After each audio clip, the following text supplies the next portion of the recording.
FI namanya Indonesia Bisa Ngaji. Jadi saya itu dulu sering-seringnya trip-trip keluar kota untuk memberikan tunjangan bagi guru-guru ngaji di pelosok negeri dan juga memberikan edukasi bagi santri-santri di pelosok gitu.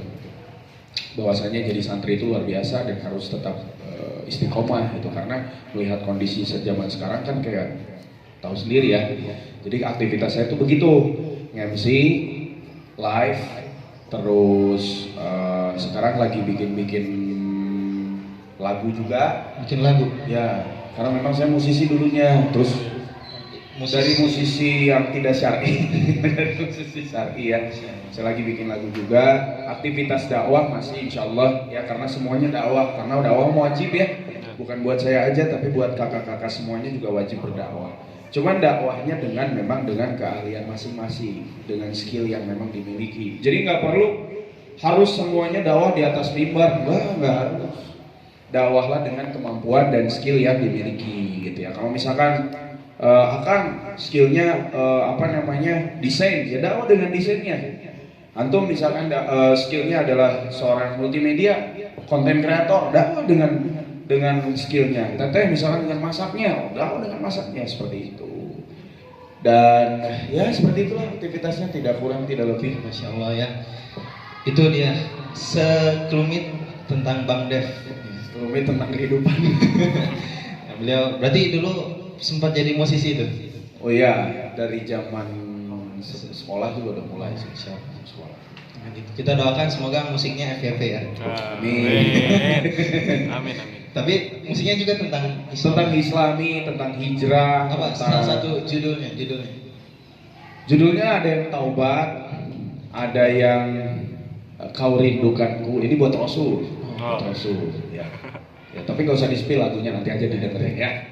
Yang Taubat ini bisa dipakai buat renungan ya? Oh bisa banget. Bisa banget. Gantiin lagu yang itu yang sing dipakai renungan di sekolah-sekolah itu? Oh jangan. Bisa ganti. Pokoknya nanti dijamin bisa jadi FDP lah, insya Allah ya. Tahu kan? Yang sekali pakai renungan di sekolah. Itu udah bosan, udah kuno. Iya. Ya insya Allah lah, mudah-mudahan kita semuanya bisa berkarya dan dengan karya kita bisa memberikan kontribusi untuk dakwah ya. Amin. Gitu ya. Jadi dakwah itu tadi kata Bang, nggak harus melulu di mimbar atau nggak harus pakai imamah, gamisan gitu. Nggak. Tapi semua hal yang kita bisa maksimalkan bisa kita bawa ke arah dakwah. Betul, seperti itu. Dengerin. Jangan dibatasi ya. Jadi jangan dibatasi, jangan sampai kita berpikir bahwa dan saya mah gak punya ilmu terkait fikih, dan saya kok gak punya ilmu terkait masalah balagoh, nausorob, jadi saya gak mau dakwah. Gak begitu. Jadi Akang Teteh punya ilmu di bidang sains teknologi, pakai dakwah. Karena dulu ilmuwan-ilmuwan dari dunia Islam pun, ya ilmuwan-ilmuwan sekarang teknologi itu kan dari dunia Islam, ya kan? Tahu kan? Ya, seperti misalnya Abbas ibn Firmas. Siapa lagi banyak lah ya, Ibnu Hajar al-Haytami. Terus kalau perempuan ada Maryam Asrolobi, ya kan begitu banyak lah. Jadi mereka dakwah dengan keilmuannya masing-masing, begitu berarti. Oke, gitu ya. Paham? Insyaallah. Paham, insyaallah. Insyaallah. Ini insyaallah calon-calon apa ini? Ini ibu Surga ya, ya penghuni surga. Amin. Juga ini calon ibu pengajian, Iya. calon aktivis dakwah. Amin, insyaallah. Bahkan kalau perempuan itu kan fondasi peradaban gitu. Iya, betul. Karena dari rahim mereka nanti akan lahir ulama. Amin. Lahir para pejuang. Amin. Ya, para gozi-gozi ya, para Gozi-gozi. pejuang. Iya. Mungkin Iya. angkatan mereka ini akan melahirkan para pejuang yang akan langsung turun bantu Palestina. Amin ya Allah. Ya harus bangga ya punya anak jadi pejuang itu, daripada anaknya jadi pejuang ML. Mobile Legend. Itu kejadian di daerah tempat rumah saya itu. Kalau kita beres subuhan itu kan pulang ke rumah lumayan lah jaraknya gitu ya. Itu anak-anak tuh baris. Kalau dulu zaman saya itu anak-anak itu beres subuhan itu baris, mereka saling hafalan ikro lah, apalah kitab yang lain. Kalau sekarang enggak, mereka baris begini semuanya. Kiri, kanan. Ada begitu semuanya. Nah ini sudah menjadi sesuatu penyakit yang menjangkit ini. Makanya hati-hati. Hati-hati. Di sini ada yang begitu? Febri? Tidak. Ya, Tidak dong. boleh main game, nggak ada larangannya, mubah-mubah aja. Cuman waktunya gitu. Waktunya kadang-kadang nggak tahu waktu, mau tidur Betul, main, betul, baru betul. tidur main, beres ngaji main, sebelum ngaji main. Nah itulah, nah itu yang insya Allah akan kita bahas ya nanti di kesempatan sekarang. Oke kan, daripada lama-lama ya, nih kayaknya terlalu lama ngobrolnya. Jadi insya Allah, nah tadi kan kalau di pamflet gitu, temanya itu adalah bolehkah? Emang boleh. Emang boleh. Emang boleh. Selama ini gitu. Emang Nah coba bisa nggak Kang dijelasin dulu, selama memang boleh selama ini itu maksudnya gimana? Emang nggak boleh lah, nah gitu kan? Bismillahirrahmanirrahim, kita buka dulu ya. Saya buka dulu ya. Bismillahirrahmanirrahim. Alhamdulillah nahmaduhu wa nasta'inuhu wa nastaghfiruh wa na'udzu billahi min syururi anfusina wa min sayyiati a'malina. May yahdihillahu fala mudilla lahu wa may yudlilhu fala hadiya lahu. Asyhadu an la ilaha illallah wahdahu la syarika lahu wa asyhadu anna Muhammadan abduhu wa rasuluhu la nabiyya ba'dahu. Allahumma shalli wa sallim wa barik ala sayyidina Muhammadin wa ala alihi wa sahbihi ajma'in. Amin. Rabbi shalli sadri wa yassir li amri wahlul 'uqdatam min lisani yafqahu qawli. Baik teman-teman yang mudah-mudahan selalu diberikan keberkahan, kesehatan, istiqomah, semangat, takbir luar biasa, Allahu Akbar. Allah. Semangat. Menyala kawan. Wih, menyala bangku. Oh abangku ya. Ya kalian kan banyak kawan-kawan kan? Ya. Iya, jadi tadi adalah bolehkah kita selemah ini? Kita lihat dulu faktanya. Kita lihat dulu faktanya di dalam kehidupan kita di zaman now 2024 1445 Hijriah. Kita lihat faktanya. Banyak daripada kalangan anak muda. Anak muda kan? Jadi saya mungkin muda lah. Banyak faktanya di kalangan anak muda di zaman sekarang. Mungkin Gen Z ya, kita bilangnya Gen Z ya, Gen Z ya. Gen Z ya. Kaget saya. Mungkin banyak di kalangan anak muda sekarang yang memang sedikit-sedikit itu bawa perasaan. Ya enggak? Ya. Rentan, perasaannya rentan, hatinya lemah, jiwanya tertekan, terus merenung di kamar mandi pakai shower gitu kan. Jiwa yang bersedih. Jiwa yang bersedih sampaikanlah pada KGA. Gitu ya. Ya, faktanya banyak yang seperti itu. Kenapa?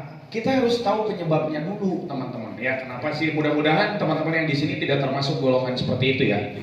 Penyebabnya adalah yang pertama dari segi konsumsi. Konsumsi bukan apa yang dimakan tapi apa yang dilihat. Coba kalau kita lihat di zaman saya mungkin ada nggak yang sakit saya? Mungkin teman-teman kalau di SCTV pernah disebut nggak apa-apa ya. Mungkin di TV-TV itu kita sering lihat drama-drama kayak drama-drama percintaan kayak gitu. Terus drama-drama Korea itu kan, oh Ginsama, kayak gitu ya. Terus lihat lagi drama-drama, lah pokoknya banyak drama ya. Indonesia, oh Indonesia tuh beda. Indonesia beda lagi. Terlalu banyak suguhan-suguhan yang over dramatisir, sehingga ketika keadaan kita sedang kosong, orang ini kalau nonton kan kondisinya kosong kepalanya. Dan dia itu mencari suatu informasi yang bisa mengisi kan, mengisi entah itu hatinya, entah itu perasaannya, entah itu akalnya. Nah diisilah dengan sesuatu yang sifatnya kayak tadi, konten-konten yang drama-drama, konten-konten yang memang melambai-melambai seperti itu, sehingga memang mencetak mental-mental anak muda sekarang menjadi seperti apa yang dia tonton, menjadi seperti apa yang dia konsumsi, menjadi seperti apa yang dia pergauli lingkungannya. Kayak gitu. Faktanya saya ketika nongkrong di berbagai macam jenis kafe di kota Bandung utamanya, pasti kalau nongkrong yang diobrolinnya itu adalah tentang masalah hati. Mau laki mau perempuan, pasti curhat. Kalau laki curhatnya, jadi kieu bro, orang teh geus ngadeukeutan si eta we. Anu mana? Nu eta teh. Pasti curhatnya kurang lebih begitu. Masalahnya adalah seruang lingkup tentang masalah percintaan, tentang masalah kehidupan, masalah sekolah, masalah kampus. Anak muda sekarang di lingkup masalahnya di situ-situ aja. Tapi kalau kita lihat 1400 tahun ke belakang, jauh banget. Sejaman dengan zaman-zamannya anak muda di kelasnya Ibnu Umar, di kelasnya Mus'hab bin Umair, di kelasnya siapa lagi? Banyaklah sahabat-sahabat yang generasi setelah, ya. Jadi putra-putranya para sahabat besar. Itu tuh kalau nongkrong, yang digalauin tuh bukan tentang masalah gua pasangannya sama siapa, bukan. Yang dipusingin itu sama radhiyallahu anhu ini bukan tentang lu besok outfitnya mau pakai apa, men. Bukan itu. Karena sekarang kan anak muda sekarang begitu ya. Nike, men. Ini jaketnya Alpha Industri, men. Kaosnya apa? Erigo lokal. Pakainya apa? Yang luar atuh. Kan tembong-tembong outfit. Kalau nggak punya galau. Ini gimana cara cari duit biar bisa dapat outfit yang keren, biar nggak ketinggalan. Ya udah, akhirnya apa? Pinjol. Ya nggak? Banyak korban zaman, korban gaya, galau, lemah hatinya, lemah pikirannya, dibuat lemah dengan keadaan. Jadi seakan-akan kalau nggak up to date, nggak pakai iPhone 15 Pro, lemah. Nggak punya HP jahat, lemah. Ya lemah, ngerasa lemah karena apa? Dia sudah menjadi korban dari zaman. Tapi kalau para sahabat dulu yang digalauin itu bukan tentang masalah itu yang digalauin. Kita besok syahid gak ya? Betul.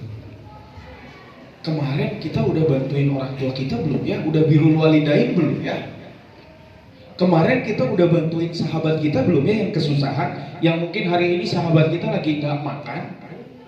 Mungkin sahabat kita hari ini sedang bingung cari buat besok makan.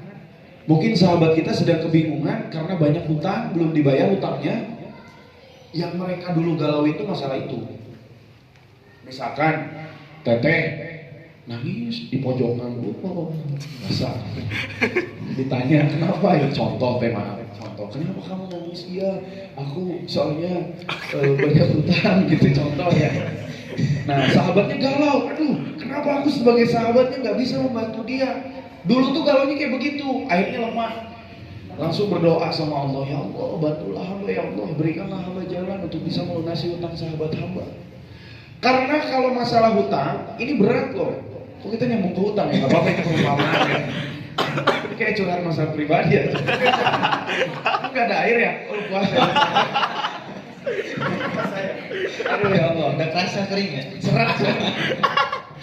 Jadi hutang itu kalau dibawa meninggal, bahkan seorang syahid itu akan terkatung-katung di yaumul hisab karena hutangnya. Makanya kalau seorang mukmin tahu sahabatnya punya hutang dan dia sahabat sejatinya, dia nggak akan biarin sahabatnya sendiri dililit hutang.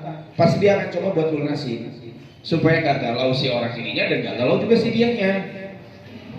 Emang kayak begitu harusnya. Bahkan teman saya, salah satu teman saya itu, dia rela jual motor buat lunasi hutang temennya. Ini kisah nyata beneran. Orangnya masih hidup, cuman nggak punya motor sekarang. Ini jual. Tapi beneran, dia ada inisiatif buat seperti itu. Terus saya tanya, bro, lo nggak galau, nggak ngerasa kehilangan motor gitu dijual? Motor satu-satunya buat kerja dijual buat cuman bayarin hutang teman kamu sendiri? Ya enggak lah bro. Dan memang harus seperti ini seorang muslim sejati, boys. Masya Allah. Kayak begitu. Nggak ada apa itu, niat-niat yang lain nggak ada. Nggak ada. Emang ikhlas. Emang ikhlas. Saya sampai tabayun gitu. Ini orang beneran gitu jual motor buat bayarin utang temennya. Beneran, sumpah. Ini bulan puasa ngomong batal nih. Nggak beneran. Nah, kalau kita relatekan dengan yang tadi, karena kan arti kata bolehkah selemah ini kan identik dengan yang namanya galau, identik dengan yang namanya apalagi halu, ya kan, halu, identik dengan yang apalagi namanya overthinking, terus apalagi baper gitu kan. Nah, orang kalau misalkan nggak paham konsep tentang masalah akidah, tentang masalah keimanan, tentang masalah persahabatan dalam kaidah Islamiyah, itu kalau orang jangan boro-boro dijual, dipinjam aja nggak balik sehari udah ketar-ketir. Motor saya mana? Coba saya pinjam motor antum 2 hari aja, tapi saya nggak kabari. Jangan dong. Jangan kan? Lapor polisi kayak. Lapor polisi. Tapi kalau orang yang benar-benar dia punya jiwa muslim yang tinggi, ya jiwa ukhuwah ruhul jamaiyah yang tinggi, jangankan dipinjam, orang kesusahan dipinjemin. Oh mau kemana? Mau ke pasar, jalan 2 km jalan, udah pakai motor saya aja. Kalau kayak begitu, ya seperti itulah. Jadi pertama mental, perbaiki mental. Jadi harus yang diperbaiki masalah lemah ini, mentalnya harus diperbaiki. Bolehkah selemah ini? Boleh, tapi lemahnya nanti kita ceritain. Nanti kita sebut lemahnya di mana. Di mana ada saatnya kita seorang muslim dan muslimah ini harus lemah nanti. Nah, betul kan. Jadi saya pun jadi keingetan satu hadis, yang hadis ini tuh jadi asbabul wurud, batasan baliknya seorang laki-laki. Yaitu hadis tentang Abdullah bin Umar. Yani Abdullah bin Umar saat itu masih berumur 14 tahun, datang ke Rasul mengajukan diri pengen ikut perang Uhud. Umur 14 tahun. Kalian 14 tahun masih di mana coba? Di rumah. Ada yang 14 tahun? Kamu 14 tahun? Masih muslim Mas. Segini 14 tahun. Bayangin aja. Tapi versi Arab lah tinggi. Enggak, canda ya. Ajak mending pensi motor saja. 14 tahun datang ke Rasul mengajukan diri untuk ikut perang Uhud. Tapi kata Rasul nggak boleh. Lalu datang setahun kemudian, waktu umurnya 15 tahun, ingin ikut perang Badar. Nah, disitulah baru Rasul membolehkan. Jadi walaupun hadis ini tentang umur balik, tapi ada ibrahnya. Ya tadi mereka tuh ada keinginan, ada keresahan gitu, ingin membela agama Islam. Betul. Terus juga kisah 4 Abdullah. Masya Allah. Yang Abdullah bin Umar, Abdullah bin Zubair, Abdullah bin Abbas, sama satu lagi lupa Abdullah siapa gitu. Abdullah bin Asef bukan ya. Yang ngobrolinnya itu tentang ini kan, cita-cita. Kamu pengen jadi apa? Nanti 5 tahun ke depan. Saya ada cita-cita pengen jadi khalifah. Saya mah sederhana pengen jadi ulama aja.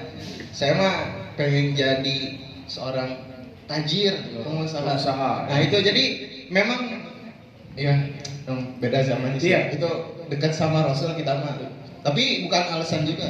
Betul. Harusnya kita bisa mencontoh mereka. Betul. Ya, karena sebaik-baiknya tauladan adalah tauladannya Rasulullah SAW. Kalau kita tidak bisa mengikuti, maka ikutilah para sahabat dan sahabiatnya. Kalau laki-laki ikutin sahabat, kalau akhwat ikutin sahabiat. Jangan kebalik. Zaman sekarang banyak yang kebalik. Hati-hati. Virus-virus ini menyebar. Virus-virus semenjak zamannya Nabi Lut. Ya, hati-hati. Ini juga salah satu penyakit yang menjadikan posisi lemahnya ini salah arah. Aku lemah. Yang ngomongnya laki-laki. Hati-hati ya. Nah, ini juga harus kita perangi ya. Nah, betul tadi yang dikatakan oleh Kang siapa namanya? Kang Goten ya. Goten beneran namanya? Iya. Akan kalau misalkan dengar Goten, saya doang. Saya justru kalau Goten ingat Dragon Ball. Oh iya itu. Enggak emang Tahu Dragon Ball? Iya, ibu saya kebetulan suka. Oh. Mungkin waktu episode kelahiran Goten. Ibu saya besok ngelahirin. Tapi namanya Kang Goten ya. Terima kasih. Nah itu jadi betul sekali tadi ditambahkan oleh beliau bahwasanya memang generasi para sahabat itu adalah generasi terbaik. Sebaik-baiknya generasi itu generasi sahabat. Nggak ada lagi. Kita mau bilang generasi sekarang terbaik, aduh. Nggak. Tapi jangan sampai kita termasuk golongan yang tidak baik gitu loh. Ya. Bahkan untuk zaman sekarang, seorang anak muda kayak Teteh sama Akang yang bisa datang ke majelis ilmu, bisa duduk di sini, bisa menyimak segala sesuatu yang disampaikan oleh pemateri, itu tuh udah luar biasa banget teman-teman. Jarang kayak gini. Ya, Jarang. Coba di testimoni aja. Ini kajian tiap hari. Tiap hari, nggak ada liburnya. Sampai tanggal berapa? 10 21. Nanti tanggal 22. Coba lihat ke Setiabudi, lihat umuran-umuran kayak teman-teman semuanya. Kalau nggak pacaran, ya pacaran. Iya beneran. Pakai motor, ke Lembang, ceritanya buka puasa bareng. Masya Allah. Ya kan? Masya Allah. Masya Allah. Subhanallah bro. Maghribnya kelewat, isyanya kelewat, dosanya nambah. Bukan kita so suci ya, Orang bukan mahram keluar berdua pakai motor ke Lembang. Ngapain coba? Udah jelas di rumah emaknya masak. Iya enggak? Duitnya dari emak-emaknya juga. Nggak cari duit sendiri, saya aja yang bisa cari duit sendiri, nggak sombong. Ya, kerasa kalau udah nikah mah bro, pimpul. Jangankan buat bukber di luar ya, tapi enggak. Jadi gini, balik lagi. Coba teman-teman testimoni. Berapa banyak saudara-saudari kita di luar sana yang tidak bisa merasakan kenikmatan iman dan Islam, padahal mereka sudah dikasih itu. Udah dikasih. Bahkan dari dalam rahim udah perjanjian sama Allah. Allah yang nanya, kamu siapa? Ya aku hambamu ya Allah. Kamu muslim ya? Terus aku siapa? Anta Rabb. Kau adalah Tuhanku. Udah perjanjian di alam rahim. Cuman pas berojol ke dunia lupa. Karena jasadnya kondisinya lembut. Baby kan lembut ya. Akalnya belum sempurna, harus dibentuk segala macamnya. Tapi kalau misalkan kita mengkaji lebih dalam, ruh itu tuh udah bikin perjanjian sama Allah bahwasanya Donald Trump itu muslim sebenarnya di alam ruh. Benjamin Netanyahu itu muslim sebenarnya di dalam ruh. Cuman karena terlahir ke jasad yang salah, pemikirannya salah, lingkungannya salah, akhirnya menjadi seorang Yahudi tulen, Zionis tulen. Gitu. Jadi sebenarnya semua roh ini udah bikin perjanjian, brother. Ya, tapi masuk ke dalam rahim, masuk ke dalam sebuah janin, jadi embrio, jadi zigot, dan jadi baby. Keluar, ya tergantung lingkungannya. Nah makanya hati-hati, lingkungan itu penting. Makanya lingkungan kayak begini dijaga. Ini tuh rizki, ini tuh rizki. Sebenarnya yang ada rizki. Ini tuh rezeki teman-teman. Teman-teman soleha, teman-teman soleh itu rizki. Ya, soleha sama soleh itu rizki. Harus dijaga teman-teman. Harus dijaga. Coba lihat di luar. Ya, mereka wajar mereka disebut kaum-kaum yang lemah, kaum-kaum yang baper. Karena apa? Karena mereka nggak dididik secara akidah. Orang Islam itu dididik secara akidah. Muslim itu dididik secara akidah. Akidah itu ditancapkan sedalam-dalamnya sejak usia dini. Sebagaimana Luqman mengajarkan kepada anaknya, ya bunayya la tusyrik billah. Coba anak sekarang gak punya duit galau. Padahal yang ngatur rezeki siapa? Allah. Anak zaman sekarang outfitnya ketinggalan zaman galau. Padahal yang mencukupi siapa? Allah. Karena nggak diyakinkan dari awalnya sama orang tuanya. Orang tuanya sibuk juga sama. Jadi sebenarnya kesalahan yang terjadi di dalam anak muda tidak jauh itu adalah disebabkan oleh pola asuh orang tuanya. Ada bab parenting yang tidak sesuai dengan kaidah Islamiyah. Itu brother. Nah, gitulah ya. Paham? Paham. Paham nggak? Insyaallah. Jadi kurang lebih tadi itu ada dua faktor. Kalau misalnya kita ringkas, ada dua faktor yang menyebabkan kenapa sih anak muda hari ini bisa selemah itu. Yang pertama tadi adalah tontonan, view kita, mata kita itu dikonsumsi, mengonsumsi. Terlalu banyak mengkonsumsi. Yang kedua obrolan, lebih mendekat ke pendengaran, ngobrolnya, lingkungannya, yang didengarnya itu yang nggak jauh-jauh, cinta, galau, overthinking, gitu. Dan diobrolin bareng-bareng, gitu. Sehingga itu tuh membentuk satu karakter. Ya, karakter, kepribadian. Bentuk suatu karakter dan kepribadian. Jadi kepribadian yang lemah. Coba gini deh, Akang siapa namanya? Siapa? Usama. Bagus namanya, keren, masya Allah. Usama ya. Usama misalkan dari sebesar ini kita masukin ke akademi militer. Masya Allah. Enggak, ini ibarat. Udah gedenya, ini bakal keras. Karena apa? Dididiknya secara militer. Terus lingkungannya, maklumatnya kalau nggak AK-47 ngeliat 47 ya. tuh udah pengen nembak aja.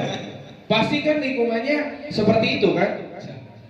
Dibanding misalkan dengan siapa yang di sini? Iya kamu. Enggak, bukan kamu. Siapa? Hah? Haikal. Misalkan ke Haikal di lingkungan yang Hospitality, tahu nggak hospitality? Yang misalkan kalau makan itu harus pakai serbet, terus pakai yang kalau tangan kotor sedikit langsung tidak, ini harus pakai hand sanitizer. Kayak gitu, dia akan beda karakternya, dia akan beda.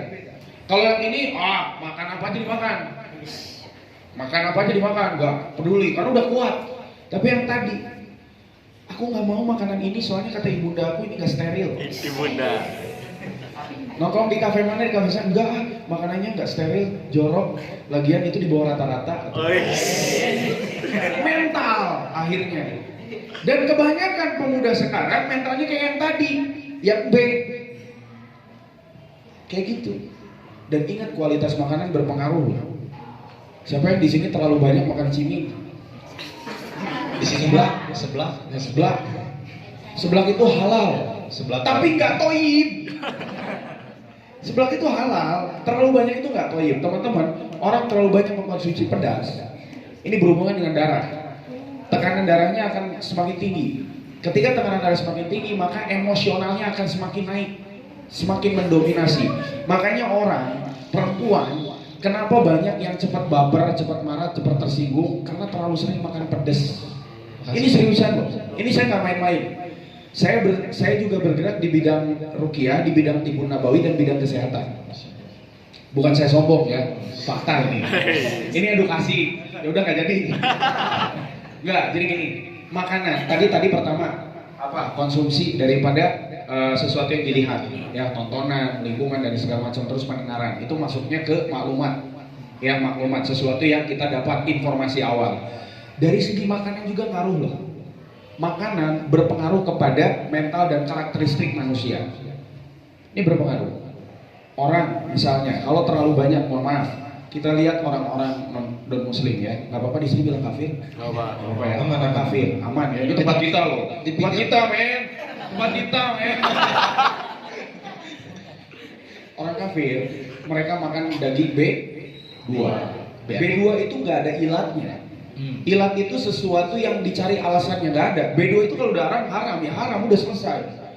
Nggak bisa dicari ilatnya. B2 itu nikmat, enak gitu kan, apalagi dipanggang seperti yang dipromosikan oleh bapak Bipang. Bapak siapa? Bapaknya ini dia. Bapaknya yang sekarang jadi wakil ya. Ya, jadi kayak B2 ya, kan udah jelas ayatnya. Hurimat alaikumul maitutu wa damu walahul khinzir wa ma uhilla bi ghairillahi bih. Diharamkanlah atasmu. Salah satunya adalah B2. Coba lihat, orang yang terlalu sering makan B2, maka karakteristiknya tidak akan jauh seperti hewan. Daging B2 itu lebih mirip dengan manusia dibanding kera. Kera itu dagingnya jauh dengan gen manusia. Oh gitu. Jauh. Walaupun dia primata berjari 5, tapi dia jauh loh. Justru B2 itu paling mirip loh dengan manusia. Jadi kalau daging manusia dijejerin sama daging B2 itu tuh ada kemiripan. Makanya gennya itu bisa cepat nular. Makanya orang kalau kebanyakan makan B2, lihat bau badannya, kulitnya, keringatnya, bahkan perilakunya mirip. Ini beneran. Perilakunya tuh mandi ya. Dia jorok lah. Tidur ya, jorok Ya, ya. jorok. Terus gini, mohon maaf ya, ini agak sedikit kasar tapi saya harus sampaikan. B2 itu untuk mendapatkan suatu betina, dia itu nggak berantem. Kucing itu kalau ada cewek cantik, kucingnya berantem. Wah, si orange sama si garong buat dapetin si cewek cantik itu. Kalau B2 itu enggak. B2 itu buat dapetin si B2 cantik. Emang ada B2 cantik? B2 ini betina, ini sama jantan berantem, bukan berantem. Si jantannya itu memberi, jadi gay. Iya, jadi gay. Nanti kalau sudah terpuaskan, baru dia datang ke betinanya, yang ditusuknya, datang ke betinanya, yang sudah menusuknya pergi karena sudah terpuaskan. Nah, orang yang, mohon maaf ya, yang banyak tercemar kasus LGBT, pasti mereka, fakta ya fakta, mereka sangat doyan mengkonsumsi daging B2. Makanya kenapa Allah haramin? Tanpa ilat loh, tanpa harus tanya-tanya lagi, ya Allah kenapa haram? Kan enak enggak slow. Ya Allah kenapa haram? Kan dagingnya banyak, besar, dan sekali beranak 12. Iya, sekali beranak 12. Tim bola kesebelasan. Tapi Allah nggak kasih alasan, udah pokoknya nurut. Ya karena begitu. Makanan, orang terlalu banyak makan seblak pedas, hati-hati, emosional, temperamennya tinggi. Orang terlalu banyak makan Indomie, pemalas. Indomie saya bilang maaf ya. Makan mie, itu sifatnya malas. Kita lihat bahan mie itu apa? Tepung itu kalorinya lebih tinggi dari beras. Ya, ini berhubungan dengan mental health ya, dan gak akan jauh dari tema. Orang terlalu banyak konsumsi mie, dia akan malas gerak, malas aktivitas, malas mikir, malas belajar, apalagi kajian, susah, berat. Udah saya cobain, saya testimoni, seriusan, tapi B2 enggak ya? B2 enggak. Saya terlalu banyak makan pedas, akhirnya apa? Asam lambung, GERD, dan ketika GERD itu kan emosional, temperamen.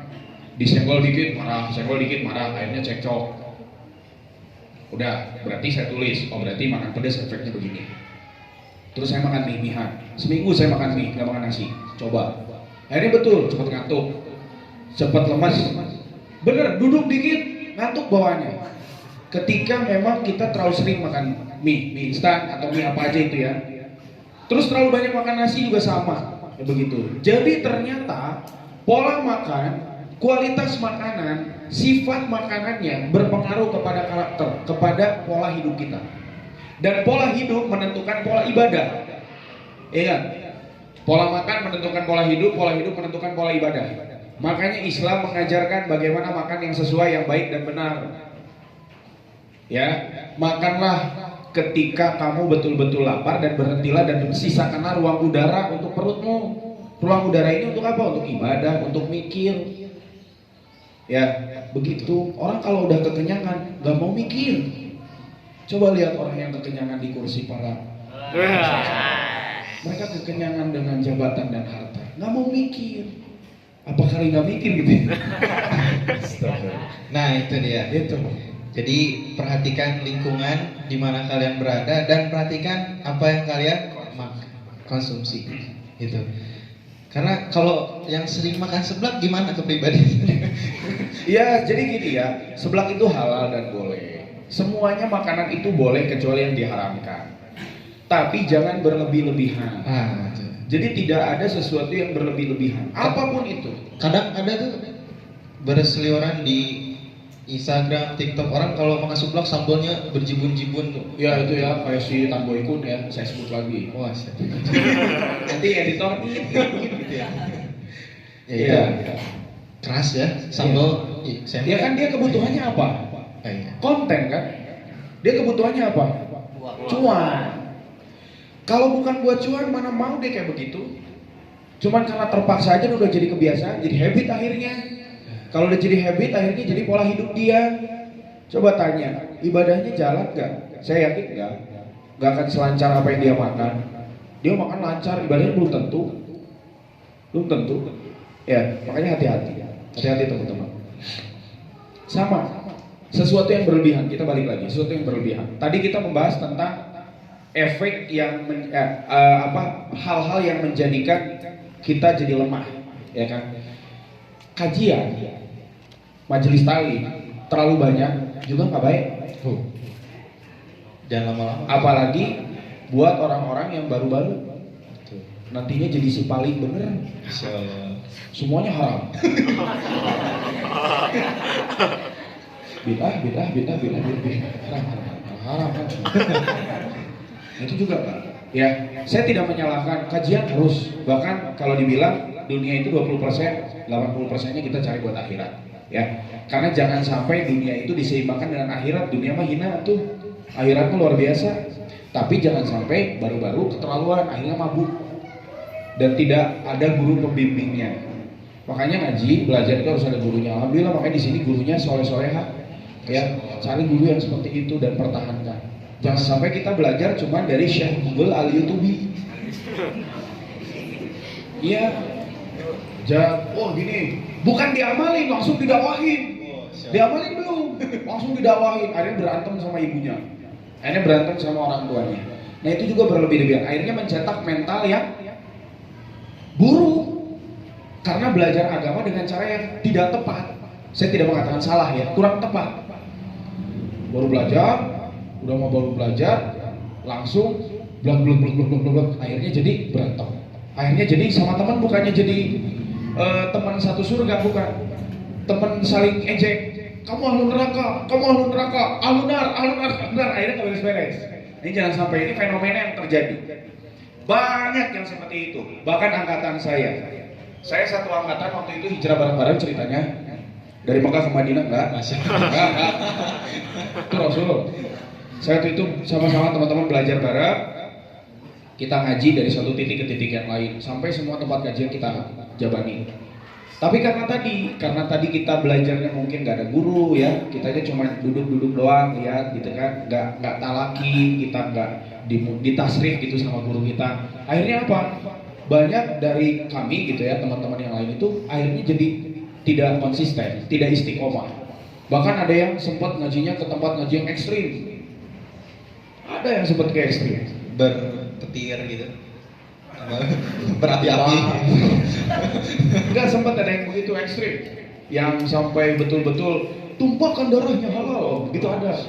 Ada yang begitu, ada seriusan. Karena tadi terlalu over. Nah makanya hati-hati teman-teman ya.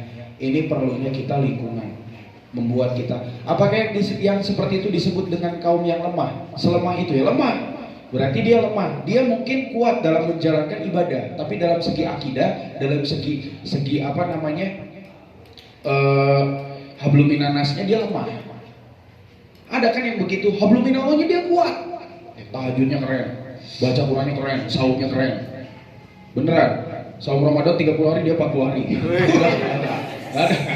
Hatam 60 juz. Hatam 60 juz ya, 2 kali berarti. Ya, ada yang kayak begitu, bahkan sudah diceritakan oleh Rasul kan, akan ada segolongan dari umatku yang dia puasa itu lebih jago dari kita, tapi dia menghalalkan darah saudaranya sendiri. Ada yang begitu, dan zaman sekarang udah ada kebuktian. Makanya hati-hati teman-teman ya. Jadi bolehkah kita selemah itu? Boleh. Di mana waktunya kita lemah? Ada waktunya. Di mana? Waktunya adalah kita lemah ketika melihat saudara-saudari kita di Filistin dibombardir, kita nggak bisa apa-apa.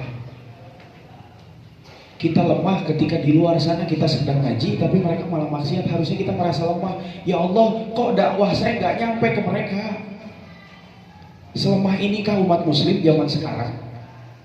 Yang sampai nggak ada harganya, yang sampai zaman sekarang sholat ini kayaknya hukumnya mubah deh, bukan wajib. Kalau sholat hukumnya wajib, yang nggak sholat dihukum dong. Sepakat dong. Harusnya kalau puasa di bulan Ramadan ini wajib, kalau ada yang nggak puasa tanpa ujur syar'i, dia harusnya dihukum dong. Selemah ini kan kita, lemah kita ini. Kenapa? Karena kita nggak bersatu. Kita nggak jadi umat yang satu, kita terpecah belah. Yang di sini sibuk ngomongin masalah kunut nggak kunut, yang di situ ngomongin begini dan nggak begini, akhirnya apa? Nggak beres-beres, terus saja begitu. Sementara di luar sana yang nggak sholat didiemin, yang nggak saum didiemin, di luar sana yang bermaksiat, yang pacaran, yang berzina didiemin. Selemah inikah kita? Lemah kawan, umat muslim sekarang nggak kuat. Siapa yang bilang kuat? Umat muslim terkuat itu hanya ada di zaman Rasul dan di zaman Muhammad Al-Fatih. Berarti kalau mau kuat gimana? Satuin umatnya, satuin anak mudanya. Kalau mau ngehancurin suatu negeri, suatu daerah, suatu perkampungan, hancurin anak mudanya, hancur daerahnya kok. Tapi kalau mau bikin kuat suatu negeri, kuatin anak mudanya dengan akidah, dengan tauhid, dengan kaidah Islamiyah. Takbir. Allahu Insya Allah, betul kan. Kita coba. Ada sebuah survei ya, saya nyatetkan, saya nyari di Google, saya lihat-lihat, ada di halaman website Universitas Gadjah Mada. Ini ya, mereka mensurvei, ternyata 1 dari 3 remaja Indonesia itu mengalami kesehatan mental. Jadi kalau misalkan ada 3 remaja, 1, 2, 3, pasti salah satunya punya kesehatan mental. Nah, Di sini nggak ada ya, nggak ada insya Allah. yang kesehatan kayak gini ya. Nah, tadi jadi kesehatan mental itu katanya sama seperti kesehatan fisik yang ya kita kadang batuk ya, kadang panas, kadang demam. Nah, sama kesehatan mental pun kita kadang-kadang galau, kadang sedih, dan itu adalah sesuatu yang wajar. Betul, tapi tadi kita harus tahu di mana menempatkannya. Nah, pertanyaannya kadang gini, oh cenah, Ustadz mah ngomong, hayu kuat bisa, cenah jangan lemah. Tapi gimana mengelolanya, manajernya susah gitu. Karena kenapa? Kalau kita lihat ya, misalkan di zaman Muhammad Al-Fatih, di umurnya yang ke-21 tahun, ya umur 20-an, seumuran saya lah ya, bisa naklukin Konstantinopel, ibu kotanya dunia katanya, ditaklukin sama orang yang kalian bayangin seumuran saya lah ya. Saya hari ini jadi apa coba? Jadi host.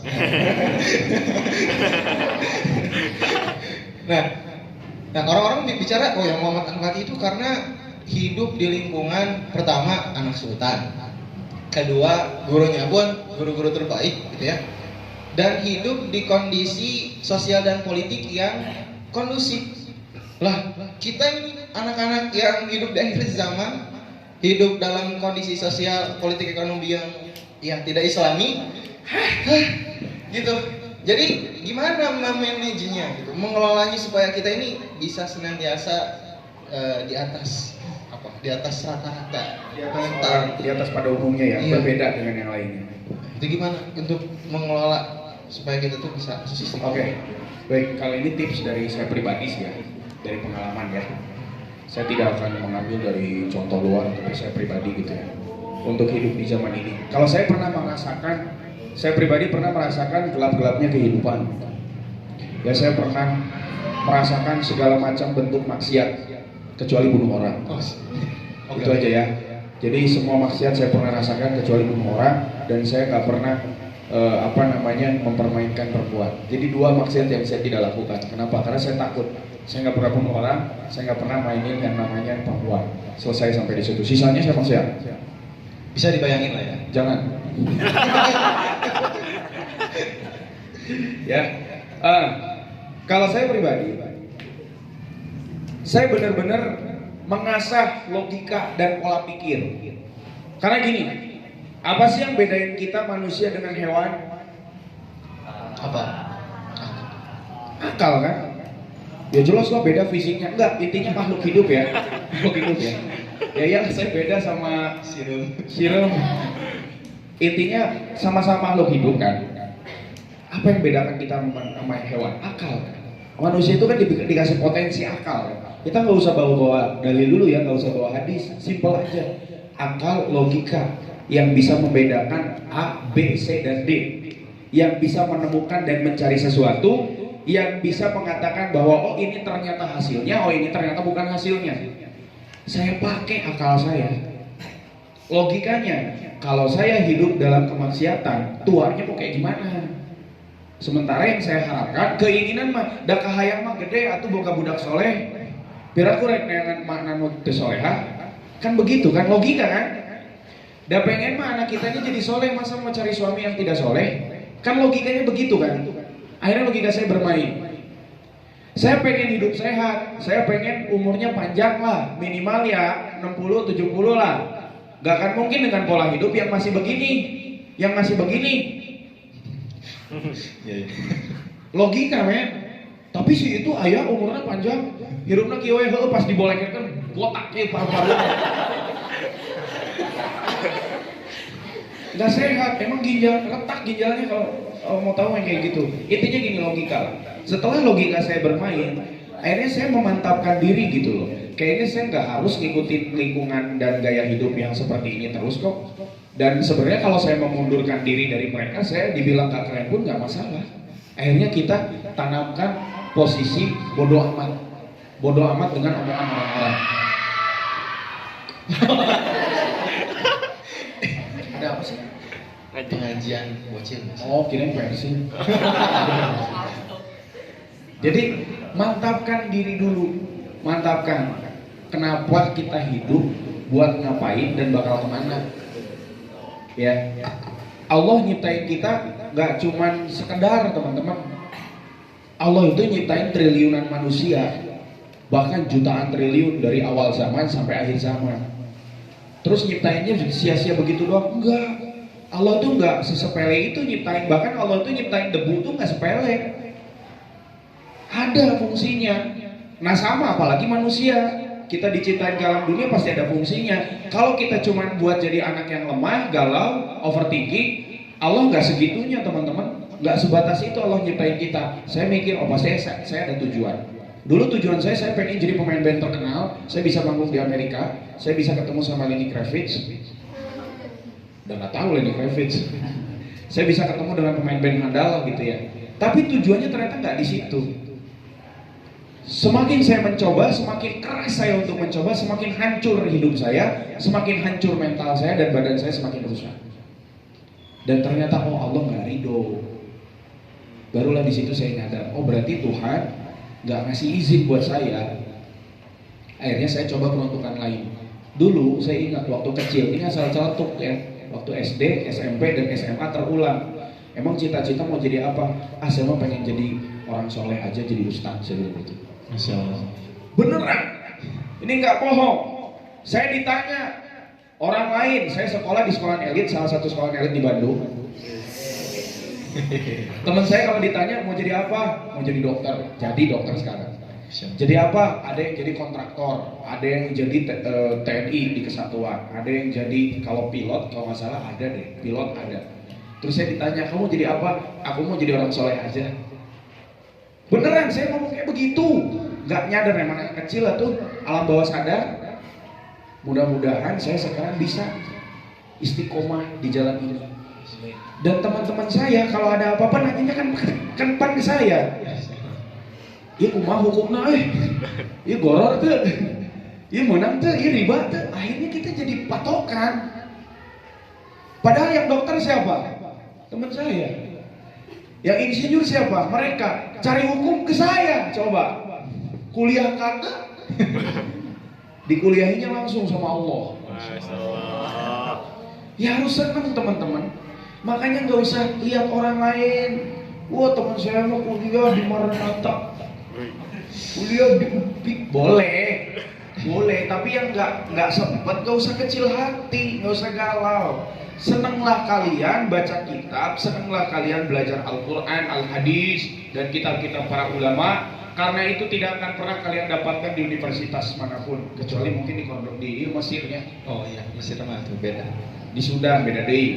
Kalau di sini mah nggak ada. Di UIN aja enggak, paling tafsir UIN mah. Berbangga lah. Ya, tadi kita sampai mana sih? Itu terlalu panjang ini. Bagaimana? Nah, jadi gini, mantapkan diri, bodoh amat. Orang mau bilang apa, yang penting kita berubah aja dulu karena Allah. Dan jangan pernah takut, kalau kita mau berubah di jalan Allah, Allah jamin. Teman-teman dulu saya kerja di salah satu perusahaan BUMN di PT KAI namanya, nggak apa disebut ya? Gak apa kan? Di PT KAI, saya kerja di sana Cikarwan 3 tahun, duit banyak. Maaf ya, tapi duitnya nggak tahu yang halalnya yang mana. Duit halalnya cuma gaji pokok, sisanya wallahu alam. Apakah halal atau enggak? Saya rasa sih halal. Begitu ya. Saya tidak merasakan ketenangan. Akhirnya saya keluar, resign. Tiba-tiba nggak ada hujan, nggak ada angin, adalah. Ada kering dong. Ada ya. Maksudnya saya resign sampai dimarahin orang tua. Kenapa kamu keluar? Lebar, orang lain mah susah dapetin kerja begini bla bla bla bla bla.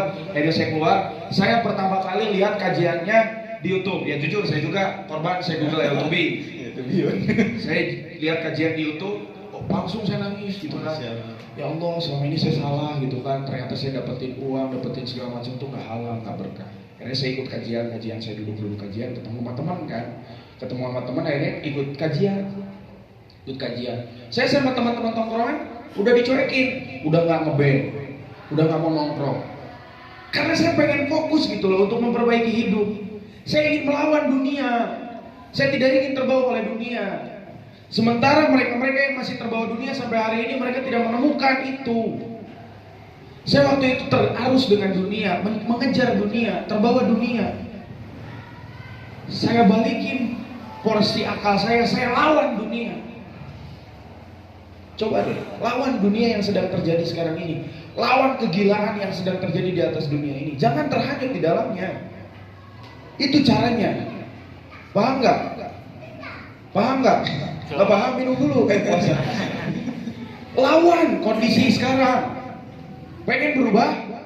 Pengen dapat sesuatu yang berbeda? Lawan kondisi yang sekarang sedang terjadi. Lawan kegilaan ini. Dengan apa? Dengan tauhid dan akidah. Dengan kaidah Islamiyah yang kita punya, dengan pembelajaran-pembelajaran yang didapat dari ustaz-ustazah kita, pakai itu. Pakai ilmu dari Al-Quran dan Sunnah. Step by step, sedikit demi sedikit, jangan sekaligus. Orang kalau haus, minumnya dikit-dikit, betul? Kalau sekaligus, tumpah, Bu, Pak. Orang lagi haus gak akan mungkin minum pakai galon, sedikit-sedikit. Nah itu ilmu agama. Bisa jadi bekal, bisa jadi mata panah untuk kita melawan dunia kalau kita belajarnya step by step, dikit-dikit, gak usah semutut-semutut, jangan, gak enak, keselot makanan, minum beres, keselot agama susah Pak, keselot sama Quran susah, nanti yang salah jadi benar, yang benar jadi salah, itu kalau keselot sama agama, hati-hati. Ya makanya buat anak-anak muda jangan keselot sama agama, jangan kekenyangan juga, dikit-dikit diatur porsinya. Tuntut ilmu sesuai dengan kebutuhan. Sebagaimana si Arzan Nuzi ya mengatakan dalam kitab Al Muta'alim, tuntutlah ilmu sesuai dengan kebutuhanmu. Kalau kamu sedang butuh ilmu tentang bab Al-Quran, pelajari ilmu Al-Quran. Kalau kamu sedang mempelajari ilmu tentang pergaulan, maka pelajari bab tentang pergaulan. Kalau kamu sedang mencari nafkah, maka pelajari bab nafkah. Kalau kamu ingin nikah, maka pelajari kitab munakahat. Begitu. Belum sampai. Jadi intinya lawan dunia, harus berani. Lawan ketidaknormalan. Kita dibilang gak normal, biarin, bodo amat. Kita normal di mata Allah sama Rasulnya. Ngapain kita harus cari pandangan manusia? Tapi kadang-kadang butuh deh buat follower. Jangan terkecoh. Follower Allah yang kasih, Allah yang cabut. Follower Allah yang berikan ridho, Allah yang berikan kemudaratan. Follower saya berkurang, tapi Allah ganti dengan follower yang lebih baik, walaupun sedikit tapi berkualitas. Bisa membangun dan bisa memberikan effort. Itu follower sejati, bukan cuma nyinyir, bukan cuma ngomong kosong. Begitu bro. Siap. Lawan ketidakadilan, lawan keanehan ini dengan apa? Dengan bekal yang kita punya. Makanya jangan putus ngaji. Ya, siap untuk ngaji? Siap untuk terus ngaji? Siap untuk merubah dunia? Siap. Takbir. Allah. Nah, gitu. Jadi kalau kata Rasul Sallallahu Alaihi Wasallam, neraka itu ditutup dengan hal-hal yang kita sukai. Hujibatin nar bisyahwat. Sedangkan surga ditutupi dengan hal yang kita benci.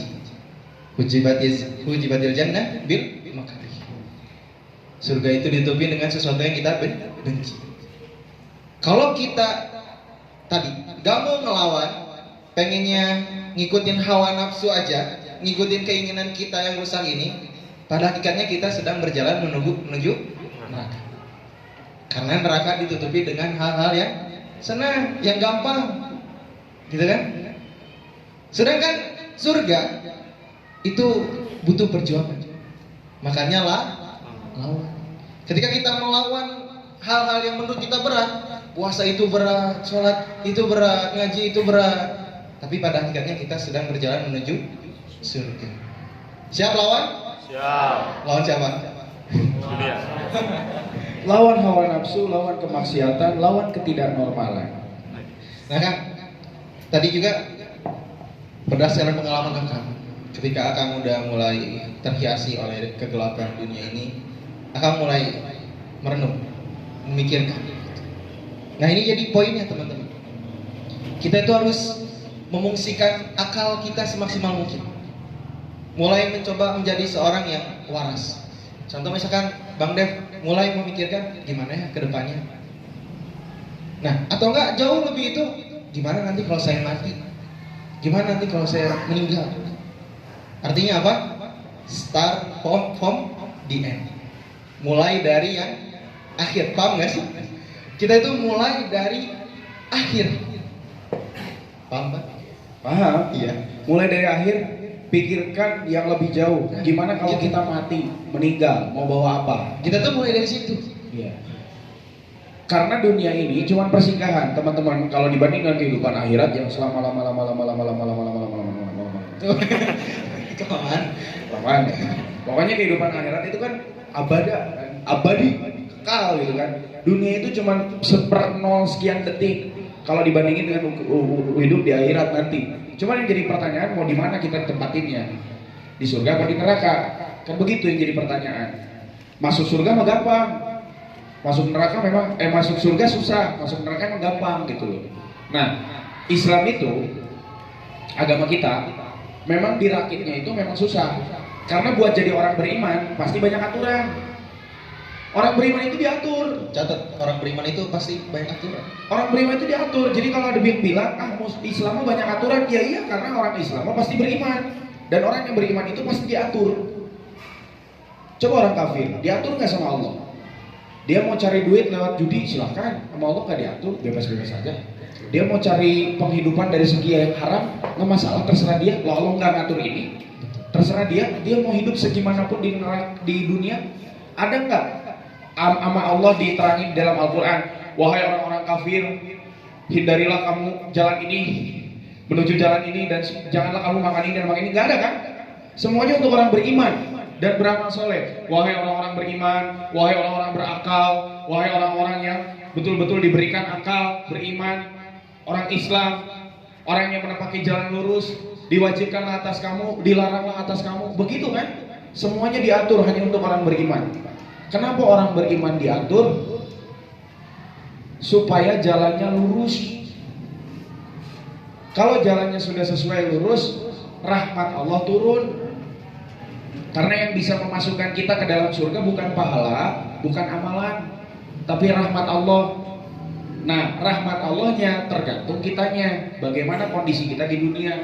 Apakah taat atau ingkar? Karena yang bisa narik kita ke surga mah bukan pahala, pahala bisa habis. Sekarang akang soleh, baca Quran, tiba-tiba hatinya julid sama orang lain, luntur pahalanya. Gak usah ditunggu di akhirat, besok juga gak ada kok kalau kitanya julid. Sekarang saya sedekah, sekarang di masjid diumumin, alhamdulillah jamaah saya atas nama DP Apriona sudah bersedekah, mohon doanya, hilang pahalanya. Tapi yang bisa narik kita ke surganya Allah itu rahmat Allah. Rahmat itu diraih dengan apa? Dengan perilaku kita, dengan cara kita menyikapi kehidupan. Menyikapi kehidupan itu dengan akal dan juga perasaan. Ya harus dengan perasaan juga, tapi tidak didominasi. Justru yang mendominasi kita harus adalah akal. Kalau perasaan yang mendominasi, akalnya gelap. Sehingga ketika akalnya gelap, manusia tidak akan berakal nantinya. Akan mengumbar hawa nafsunya karena perasaannya. Seperti itu. Nah, jadi gitu. Baik lagi tadi teman-teman. Kalau misalkan teman-teman bilang atau temannya teman-teman ya bilang saya pengen hijrah, pengen berubah. Mulai dari mana? Mulai mikirin kalian nanti di akhirat gimana. Nah, gitu. Jadi kita mulai dari akhirat. Paham? Paham ya? Dan renungkanlah titik terlemah di saat kita memang sedang merasakan kondisi terlemah. Itu menjadi salah satu poin untuk kita bisa berhijrah, untuk kita bisa menyeriuskan keistiqomahan kita. Karena gini, kalau orang ada di posisi kuat, dia nggak akan merasa butuh tentang asupan-asupan seperti ini. Enggak. Karena dia merasa bahwa udah cukup. Makanya jadilah sama ya, buat saya juga ini pesan buat kita semuanya. Kalau kita ingin mendapatkan sesuatu yang bermanfaat, jadikanlah diri kita lemah di hadapan Allah. Itulah saatnya kita untuk lemah.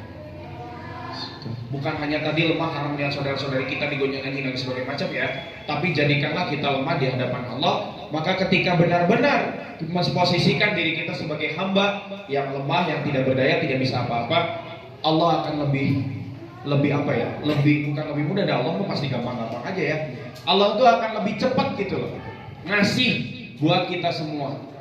Karena kita benar-benar udah nggak punya apa-apa, Allah itu akan memberikan pertolongan di titik akhir.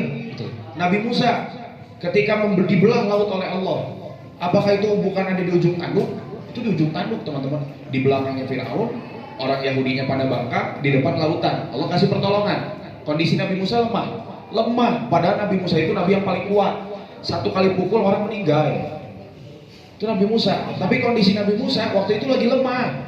Ya Allah, apalagi belakang Firaun. Ini bocah pada nanya-nanya mulu orang Yahudi. Kan begitu kan? Musa, begini Musa, begitu Musa. Ya Musa, Ada Musa. Jadi OP. di depan laut, lemah kan? Sama Allah ditolong. Posisikanlah lemah ketika memang kita di hadapan Allah. Kalau di hadapan segala sesuatu, apalagi dunia, jangan merasa lemah. Saya galau, kenapa? Lemah hatiku, kenapa? Yang lain beli iPhone 15, aku enggak. Jangan. Enggak gitu. Jangan bandingkan dengan dunia. Tidak ada bandingannya. Lemahkan diri kita di hadapan Allah. Lemahkan diri kita ketika kita sedang berhadapan dengan Allah. Maka Allah akan lebih mudah memberikan, mengabulkan segala hajat dan doa kita. Seriusan, teman-teman, maaf sekitar ya, siap. ini masih banyak waktunya kan? Panitia nanti ada tanya jawab nggak?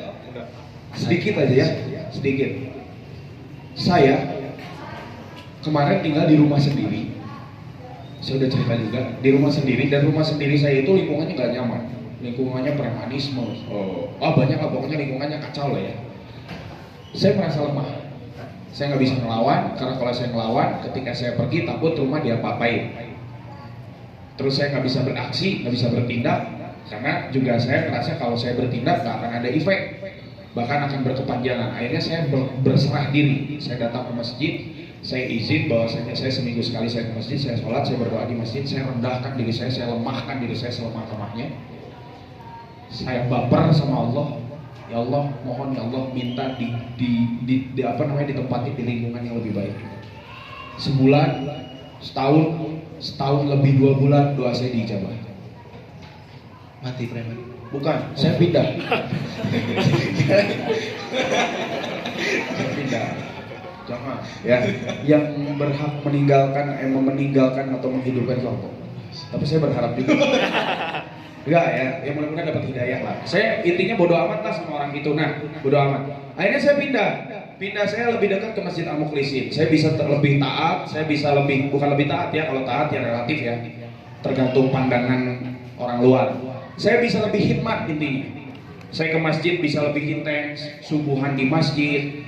Pokoknya lebih intens lah di Masjid Al-Mukhlisin. Saya bisa berkhidmat, betul-betul melayani umat. Itu ibrohnya. Jadi kalau kita mintalah sesuatu yang mendekatkan kita dengan Allah. Kalau kita posisinya lemah, jadilah lemah kalau memang kita bisa dekat dengan Allah. Karena kalau orang udah merasa kuat sama Allah dilemahin. Hati-hati, jangan merasa kuat. Allah pasti lemahkan. Bolehkah selemah itu? Boleh. Kalau memang lemahnya sesuai dengan koridor atau kaidah yang semestinya. Gitu. Nah, poinnya adalah ketika Allah ngasih ujian ke kita, ngasih cobaan ke kita, justru saat itulah sebenarnya Allah ingin menyadarkan bahwasanya kita lemah dan kita butuh Allah. Gitu. Saat teman-teman sulit belajar aja misalkan, wah matematika pusing banget. Disitulah Allah tuh ingin menunjukkan kamu itu manusia lemah dan kamu itu butuh saya. Gitu. Siapa di sini yang hafalan Al-Quran juz 5 juz? Ada?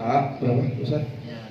5. Ada yang 10? 15? 20? 1? 2? Tidak? 3 surat.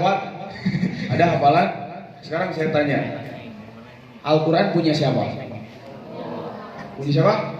Punya Allah. Yang ngasih hafalan siapa? Yang nyabut hafalan siapa? Manusia itu lemah, ingatannya lemah, akalnya lemah, makanya minta dikuatin sama Allah. Bisa aja Allah cabut sewaktu-waktu, kita nggak tahu. Karena sedikit maksiat yang kita lakukan. Hafalan udah bagus nih, 30 juz. Lihat yang joget-joget. Misal, hilang hafalannya rontok. Bisa begitu? Bisa. Hati-hati makanya. Balik lagi, cuman Allah tempat untuk kita minta kekuatan. Karena memang hakikatnya manusia lemah. Apakah boleh selemah itu? Ya boleh, karena memang manusia lemah. Emang bisa apa? Manusia nggak bisa apa-apa kalau nggak Allah yang izinin. cuma nonton yang mah kuat. Seperti itu. Nah, oke teman-teman, semoga obrolan yang panjang ini ya, yang kerasa ternyata udah 60 menit lebih. Semoga bisa dipahami dan diambil poin-poinnya. Oke, nah, sekarang ini ada boleh pertanyaan, panitia? Boleh? Oke, kakak kasih kesempatan buat teman-teman, ikhwan, akhwat yang mau ini udah ngegendong tas aja. Gak akan aja oh gitu ya, mama pengajian gitu. Dibuka lagi bukunya. Oke. Oke. Ikhwan akhwat yang mau bertanya silakan, 2 atau 3 orang mungkin biar nggak terlalu lama. Silakan, ada yang mau tanya? Oke, nggak ada. Baik. Ya, Ahwan, Cuk. Mau bertanya apapun itu? Ikhwan, Mau bertanya seputar dunia jin, bisa ya? bisa. Gak apa-apa, di luar tema dikit gak apa-apa. Ada pertanyaan? Ada yang mau nanya? Nggak apa-apa. Cuman malu-malu. Oh, dari siapa? Oke, Kang, silakan. Perkenalan sebentar namanya. Lanjut nanti. Assalamualaikum warahmatullahi wabarakatuh. Waalaikumsalam. Perkenalkan, nama saya Hendra. Gini kan, saya tuh kan biasa kalau di umur remaja, apakah emang labil gitu kan pemikirannya, kadang-kadang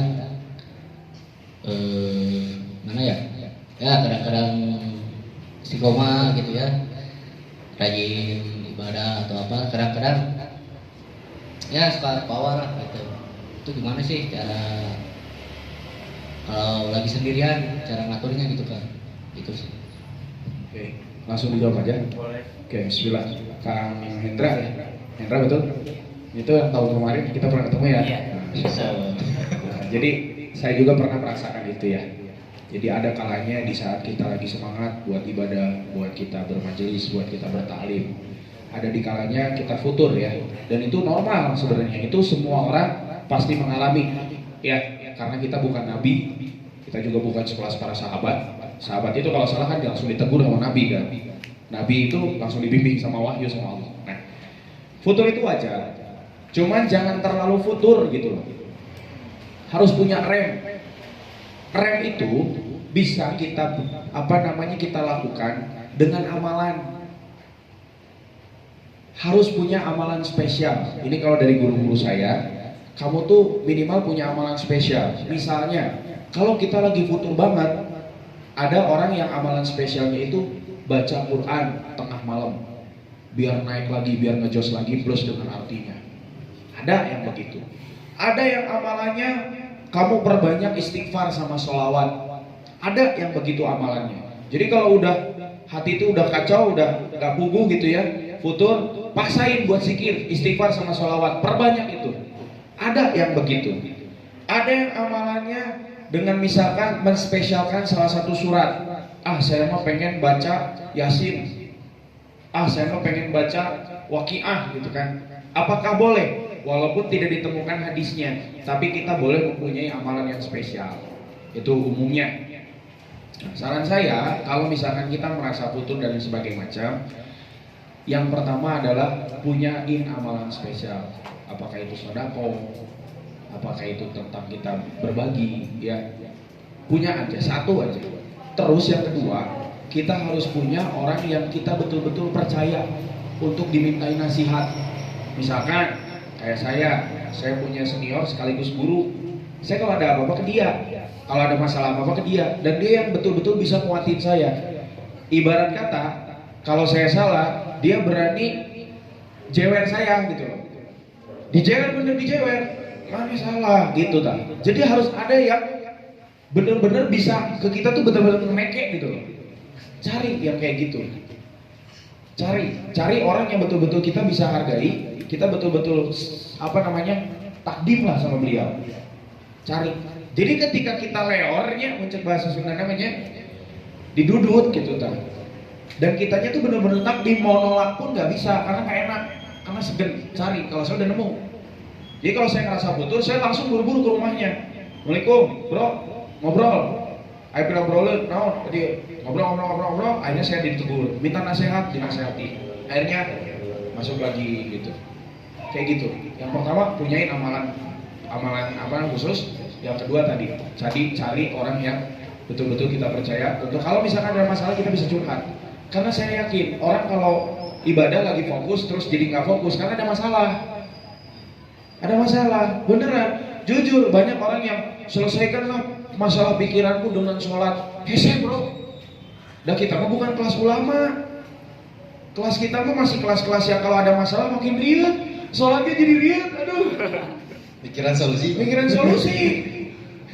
Ya jadi harus cari ya, seperti itu mungkin. Ya. Baik, selanjutnya. Silakan mulai cari amalannya. Saya mah doa sebelum tidur jadi amalan. Ini ada pertanyaannya kalau dari saya ini sih, saya bukan berbagi ijazah ya, dan saya bukan siapa-siapa. Cuman saya mendapatkan ijazah dari guru-guru, perbanyak istighfar dan sholawat. Ya, kalau sudah paling mentok baca hasbunallah wa ni'mal wakil, nikmat maula wa ni'mal nasir. Baca itu sebanyak-banyaknya. Tapi dengan iman, dengan keyakinan. Ya, karena Al-Qur'an itu akan berfungsi hanya dengan iman.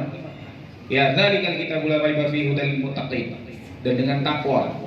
Karena kalau Al-Quran gak dengan iman, gak dengan takwa, gak akan berfungsi gitu. Nah, pertanyaan selanjutnya kan, ini pakai surat, kata dia malu kayaknya. Ya. Dan ini pertanyaan anak muda banget. Kenapa? Kenapa? Gimana sih? Oh, udah ada kata sihnya. Sihnya itu menunjukkan anak muda sekali. Gimana sih caranya supaya tidak lemah di saat diuji dalam hal percintaan? Pantesan malu ya. Ini maaf ya. Ini masalahnya suami istri bukan? Bukan ya.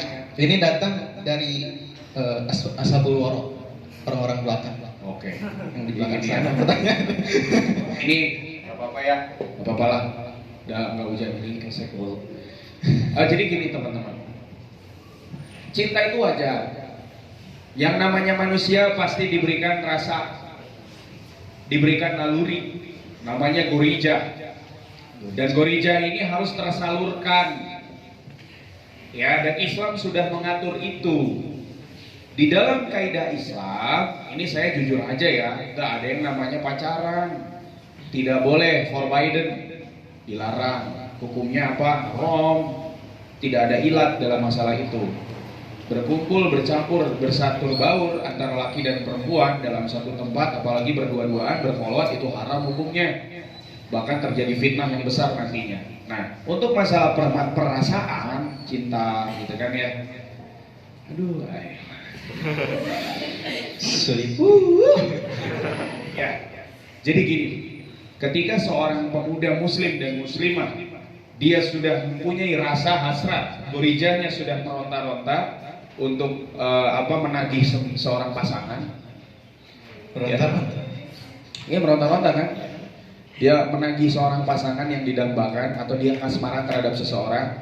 Kalau memang umurnya sudah cukup balik dan dia memang sudah mampu menghidupi dirinya, menghidupi salah seorang adiknya atau orang tuanya, maka menikahlah.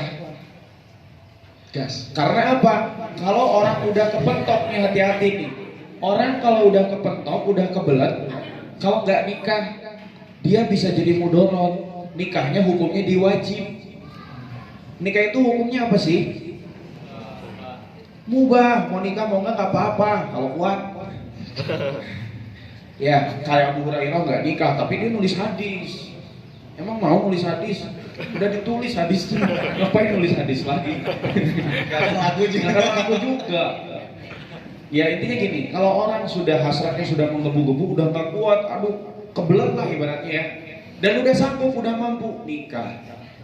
Kalau belum sanggup, belum mampu, perbanyak saum, perbanyak berkumpul dengan yang sama jenisnya. Jangan ditampilkan dengan yang lawan jenis, jangan dibiasakan, makanya harus judul basor, tundukkan pandangan. Dan saya meninggali kiri dan tenang naon dah itu santriwati. Enggak lah insya Allah ya. Inilah ujiannya para speaker di depan ya. Speaker. Ya, speaker. Tapi enggak insya Allah. Jadi intinya gini, kalau kita memang nggak kuat, jangan dibiasakan untuk bisa berpapasan secara langsung. Jangan buka-buka konten atau sosial media yang sering ditampakkan yang bukan mahramnya. Akhirnya apa? Halu. Jangan juga cari alasan. Jangan cari alasan. Edukasi. Nggak ada itu. Ya, nih sekarang saya tanya teman-teman akhwat, sering nonton film Korea? Pernah nggak? Pernah nggak? Nggak pernah. Yang nggak pernah bagus. Yang pernah siapa? Yang pernah. Jujur aja. Yang jujur aja nggak apa-apa. Nih, hati-hati. Saya katakan hati-hati. Lee Min Ho sama siapa lagi, si Won Choi, itu tuh bukan mahram anti. Jadi kalau anti memandang ada hasrat itu bahaya loh. Dia itu bukan mahram. Dia itu orang lain. Jangan. Anti itu hanya diperhalalkan untuk melihat mahramnya, bapaknya, adik laki-lakinya, pamannya, suaminya kelak. Ya, sama anak-anaknya. Udah, jangan terlalu, ih si Won gantengnya, ini Min Ho gantengnya. Iya ganteng. Saya juga tahu. Kalau saya jadi cewek juga suka. Tapi kan nggak begitu. Islam tuh membatasi, teman-teman. Islam membatasi. Sama laki-laki pun nggak begitu. Ya, lihat siapa? Orang Yaman pakai hijaban cantik. Ya emang cantik, gue juga demen. Apalagi kita mah tenang bisa nambah. Kalau mampu. Satu juga itu. Dia ngomongin. Jadi tulakan jadi. Astagfirullah. Jadi intinya gini, masalah percintaan kalau sanggup menikah, kalau enggak perbanyak saum, perbanyak amal soleh, perbanyak kumpul dengan ikhwan, akhwat dengan akhwat, tundukkan pandangan, jaga izah, jaga ifah. Kalau ditanya sama laki-laki jangan iya nggak boleh. Perempuan itu harus judes. Nggak boleh nggak judes. Perempuan kalau ditanya nggak tahu, mohon maaf, saya nggak ada urusan dengan anda. Titik, selesai. Jual mahal. Suratnya Anissa bukan Arijal. Nggak ada Arijal. Laki-laki tong genangan caper. Teteh. Punten. Aduh. Jangan, seperlunya aja. Ya, dan alihkan. Nanti juga kalau kita banyak kesibukan, banyak amalan-amalan, itu teralihkan, teman-teman. Orang biasanya kasmaran, orang biasanya terlalu menggebu-gebu dalam masalah perasaan, cinta dan kasih sayang. Aduh. Itu karena tidak teralihkan fokusnya. Habitnya terlalu banyak menumpuk di hal-hal yang mubah. Harusnya di hal-hal yang wajib dan sunnah saja sudah. Kalau itu tersibukkan, nanti itu lupa. Pernah ada satu kisah ya. Ada seorang tukang air. Dia itu selalu melihat ke salah satu rumahnya itu rumah salah satu ulama, punya anak cantik perempuan. Pernah ada yang dengar kisah ini? Akhirnya tukang pipa ini pura-pura benerin rumahnya kiai itu, rumahnya ulama itu. Alih-alih dia pengen lihat anak perempuannya yang cantik, jelita, rupawan dan seperti bidadari surga. Masya Allah. Ya, akhirnya masuk. Nah, namanya ulama kan punya firosah ya, bukan sakti, bukan karomah, firosah. Ya punya firosah. Ini pasti ada malu ini orang. Udah ditanya sama ulamanya, kamu datang ke sini pasti bukan benerin pipa, pasti tujuannya buat lihat anak gue. Enggak. Ya udah sekarang gini, kalau kamu mau nikahin anak gue, kamu harus rajin sholat, jalanin sholat wajib di masjid 40 hari tanpa henti berjamaah. Akhirnya dijabanin lah sama si tukang lendeng ini. Dijabanin, nggak kerasa udah lewat 40 hari. Ulamanya nanya, anak muda, kamu ingat gak dengan janji kamu? Ini udah 40 hari lebih.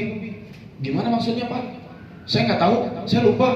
Hah? Bukannya kamu kan mau melamar anak saya? Terus saya kasih kamu testament untuk bisa sholat di full 5 waktu di masjid selama 40 hari. Enggak, saya lupa. Masa sholat saya hanya untuk seorang wanita? Terlalu fokus dia menjalankan suatu amalan sehingga lupa apa yang dia tuju. Iya, waktu itu kamu datang pura-pura ke rumah saya pengen lamar anak saya, akhirnya saya kasih testament kamu buat sholat 40 hari 40 malam di masjid berjamaah. Lupa Pak, saya fokus karena cinta saya buat Allah. Makin cinta kiainya. Udah nikahin anak saya. Ini kisah nyata loh, dan akhirnya dinikahin. Begitu kawan. Trik. Kamu mau dapetin yang sekelas siapa namanya? Nisa Sibian? Silakan perbanyak amalan. Begitu sedikit. Ya, Jadi yang barusan bertanya seperti itu, silakan. Terakhir kan? Ya. Tadi katanya singkat aja kan? Siap, singkat aja, siap. Maaf ya. Nah, ini diawali dengan curhat. Jadi bang, semenjak ditinggal ayah, iman dan pola ibadah saya itu sempat menurun dan susah untuk naiknya. Udah cari motivasi tetap ngestak. Jadi apa yang harus saya lakukan? Intinya terjebak di zona lemah terus menerus. Sayang orang tua nggak? Jawab semuanya, saya nggak perlu jawab dari yang nanya. Saya jawab semua. Saya orang tua nggak? Saya. Cinta orang tua nggak? Cinta ibu bapak nggak? Cinta. Kalau misalkan ibu bapak kita meninggal, hal apa aja yang bisa nyelamatin dia dari siksa kubur dan neraka? Hah? Doa daripada orang anak-anak yang soleh dan soleha. Iya nggak? Kalian kalau sayang sama orang tuanya yang udah meninggal, jadi soleh sama soleha. Ribet amat sih? Terus galau. Semua juga bakal meninggal. Kullu nafsin dha'iqatul maut. Saya pulang dari sini belum ada jaminan buat hidup. Teman-teman pulang dari sini dijamin hidup. Siapa yang jamin? Kalau ada yang jamin hidup saya bayar. Biar dia jamin hidup saya juga. Gak ada yang jamin kok. Sedih wajar. Namanya udah ditinggal ya wajar sedih. Berlarut-larut ya gak boleh. Lihat Rasul, waktu wafat Rasul SAW, yang disibukin sahabat apa? Gali kubur? Bukan. Milih pemimpin setelahnya. Karena bahaya kalau nggak ada pemimpin, ini umat kacau. Antum, anti kalau ditinggal orang tua wafat, terhanyut sebulan, 2 bulan, setahun, 2 tahun, gimana mau ngurus orang lain, ngurus diri sendiri aja repot. Bangkit. Katanya sayang sama orang tua. Ya kalau sayang berikan yang terbaik, hiasi alam kuburnya dengan amalan soleh dan soleha. Susah amat, ribet amat kayak begitu. Bukannya saya sosokan, karena saya sudah siap. Ditinggalkan untuk orang-orang tercinta pun saya siap. Karena ikhlas. Ikhlas itu ibadah tingkatan level tinggi loh. Pemurnian ibadah namanya ikhlas. Hati-hati teman-teman. Orang kalau udah ikhlas ditinggalin, itu level ibadahnya tinggi. Mau dapat level ibadah tinggi? Ya udah ikhlasin, ya udah fokus ke depan. Ntar juga ketemu. Ketemunya muda lagi. Mak sama bapak gue muda seumuran gue ntar. Di surga itu muda, semuanya 22 tahun. Gak ada lihat bapak kita yang udah tua renta, gak ada. Hama babe nanti, bro. Gila tengah bang. Hama emak nanti, halo sis. Gak ya. Gak, intinya nanti ketemu. Teman-teman kalau soleh-soleha, Allah kasih rahmat masuk surga, mau minta emaknya, mau minta bapaknya dikasih. Dunia mah fana. Galau masalah dunia, ditinggal meninggal, wajar sehari 2 hari. Berlalu-lalu, enggak deh. Jangan. Kuat ya. Harus kuat teman-teman. Orang-orang di Filistin, di Gaza, ditinggalin orang meninggal, semangat kok, tersenyum. Alhamdulillah anakku syahid, alhamdulillah bapakku masuk surga. Salamkan kepada Rasulullah bahwa di sini umatnya sedang menanti. Baca kayak begitu. Doain, ya, doain. Itu yang dibutuhin orang tua kita. Kalau bisa sodako atas namanya. Saya nggak akan termehek-mehek, saya nggak akan sedih. Justru kasih motivasi buat teman-teman. Gak usah cengeng lah. Sedih boleh, tapi gak usah berlarut-larut. Sayang kan sama orang tua? Ya udah doain, berikan yang terbaik. Kalau bisa berdarah-darah dalam beribadah, kasih untuk orang tuanya. Menyala abangku. Nah, gitu ya. Semoga tadi yang bertanya dapat faedahnya dan gak galau lagi dan bisa istiqomah. Amin. Oke, baik teman-teman, karena tak terasa di mana ada pertemuan, di sana ada perpisahan. Semoga kajian sore hari kali ini bisa ngecharger iman teman-teman semua, bisa ngecas semangat teman-teman untuk terus mengkaji Islam, terus semangat dalam ibadah, dan jangan kapok. Besok datang lagi, ngaji lagi. Dan kalau teman-teman pengen dapat pahala ganda, ajak temennya. Gitu. Jadi kalau kalian ngajak teman kalian dapat faedah juga, kalian dapat pahala juga. Amin. Amin. Oke, terima kasih atas kehadiran kalian, atas perhatian kalian. Juga kami mohon maaf, saya pun mewakili Bang Dev. Semoga bila ada kata-kata yang salah atau tindak laku lirikan yang salah misalkan ya Bang, kami mohon maaf. Terima kasih sekali lagi. Assalamualaikum warahmatullahi wabarakatuh. Siapa yang suka live TikTok? Ada yang suka live TikTok? Kalau ada yang suka lagi kajian begini live jadi pahala jariah insya Allah. Ya, ajakin buat tetep layar, share live TikTok, kasih gift terbaik. Pahala loh. Nanti dari hasil giftnya buat operasional dakwah. Masya Allah. Ya, jangan pernah dakwah itu jangan pernah tergerus oleh zaman. Zaman maju ya kita harus maju juga. Oke, baik itu aja. Saya juga ucapin terima kasih buat teman-teman semuanya, terutama untuk pengurus Masjid Al Hidayah. Mohon maaf jika ada kesalahan lagi kata, ucap, tingkah laku dari saya yang terlalu berlebihan. Pokoknya semangat terus, jangan pernah merasa pesimis ya. Terutama buat teman-teman yang udah mengkaji ya, tetap berjuang di jalan Allah. Jangan berhenti di tengah jalan ya, karena pembelajaran yang kita dapat hari ini, saya yakinkan tidak akan kalian dapetin di bangku sekolah manapun. Kalau ada saya ikut. Karena nggak ada ya. Makanya jangan disia-siakan, manfaatkan dengan sebaik-baiknya. Ya, mungkin teman-teman nggak bisa ambil semuanya, tapi jangan tinggalkan semuanya. Ya, mungkin teman-teman nggak bisa ambil semuanya, tapi jangan tinggalin semuanya. Mudah-mudahan ada satu atau dua hal yang sama-sama bisa kita aplikasikan dalam kehidupan, sehingga ketika nanti teman-teman masuk surga, saya nggak ada, kasih tahu ya Allah, dulu si Bang Dev pernah ngingetin aku tentang kebaikan. Itu aja. Ya, terima kasih semuanya ya. Semangat ya. Ya. Takbir. Allah Akbar. Assalamualaikum. Waalaikumsalam. Saya kemana ini? Ke kantor. Ke kantor. Saya mau diproses Pak.